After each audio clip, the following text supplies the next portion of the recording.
Kembali berjumpa lagi bersama kami Said dan Wawan.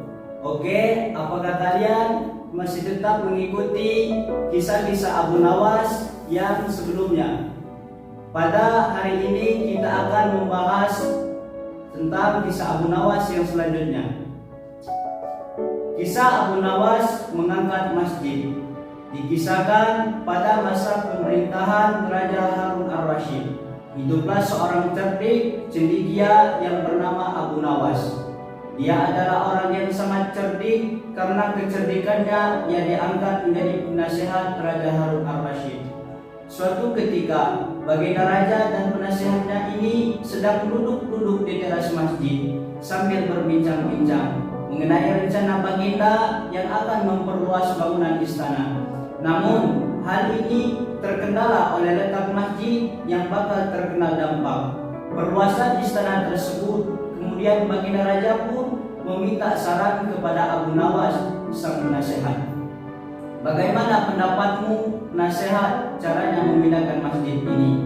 Tapi jangan sampai masjid ini rusak karena saya suka akan keindahan masjid ini, kata baginda raja. Mendapat pertanyaan begitu, Abu Nawas pun berpikir sejenak. Begini baginda, bagaimana kalau raja membuat sayembara? Barang siapa yang bisa memindahkan masjid ini, raja akan memberikan hadiah yang besar, ujar Abu Nawas. Dengan saran penasihat ini, baginda raja pun setuju. Baiklah, kalau begitu segera umumkan kepada rakyat, barang siapa yang dapat memindahkan masjid tanpa ada kerusakan sedikit pun, maka akan kuberi unta sebanyak 50 ekor, kata baginda raja.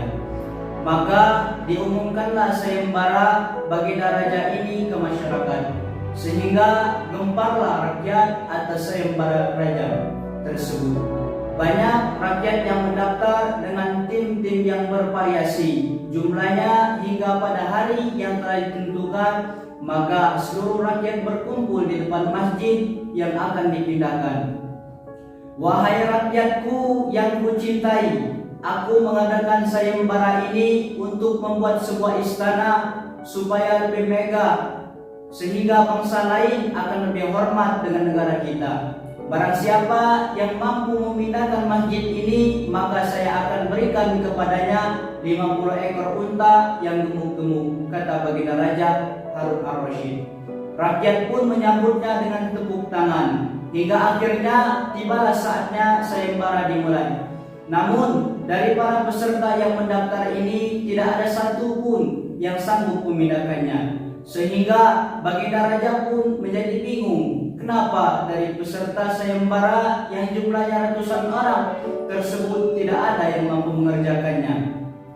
Di tengah kegundahan baginda raja ini, majulah Abu Nawas ke depan baginda dan seluruh rakyat yang berkumpul. Baginda, izinkanlah hamba yang melaksanakan tugas ini sendirian, karena para peserta sudah tak ada yang sanggup, ujar Abu Nawas. Sendiri? Tanya baginda raja penasaran. Iya baginda, kata Abu Nawas meyakinkan. Apa kamu sanggup penasehat? Kata baginda lagi. Sanggup baginda, tapi ada syaratnya, jelas Abu Nawas.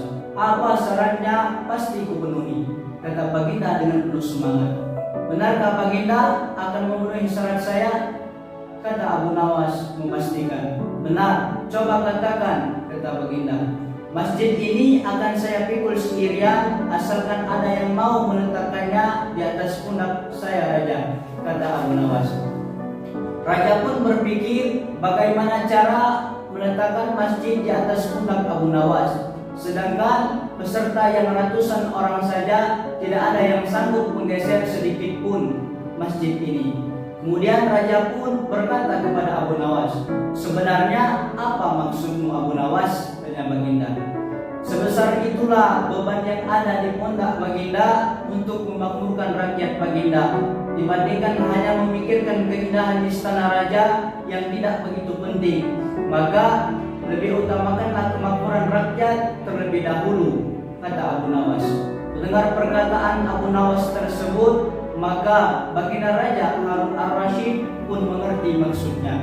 Terima kasih karena engkau telah mengingatkanku untuk lebih arif dalam memimpin kerajaan ini, kata baginda raja kepada Abu Nawas.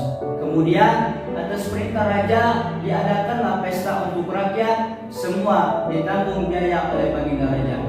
Kira-kira apa ya Said hikmah dari cerita ini? Setelah saya menyimak dari cerita saudara Wawan tentang Abu Nawas mengangkat masjid, kita dapat ambil ceritanya, dapat ambil hikmahnya. Jika kita memakmurkan masyarakat dan memikul bebannya, itu lebih baik dan lebih penting dibandingkan hanya memikirkan keindahan istana yang tidak begitu indah dan begitu penting. Maka lebih utamakan kemakmuran dan kesejahteraan rakyat bagi seorang pemimpin. Itulah. Sekian dari kami, selamat berjumpa di episode yang berikutnya. Wassalamualaikum warahmatullahi wabarakatuh.